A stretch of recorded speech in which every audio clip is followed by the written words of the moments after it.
అనంతపురం జిల్లా వజ్రకరూరులో చిరుతపులి కలకలం రేపింది.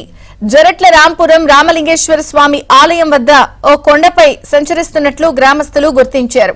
ఈ విషయాన్ని అటవీశాఖ అధికారులకు సమాచారం అందించారు. చిరుతపులి సంచారంతో గ్రామస్తులు తీవ్ర భయాందోళనకు లోనవుతున్నారు.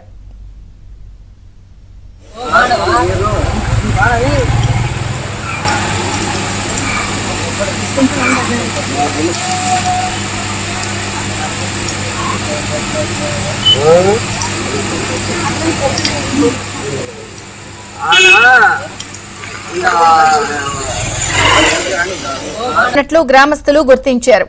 ఈ విషయాన్ని అటవీశాఖ అధికారులకు సమాచారం అందించారు. చిరుతపులి సంచారంతో గ్రామస్తులు తీవ్ర భయాందోళనకు లోనవుతున్నారు.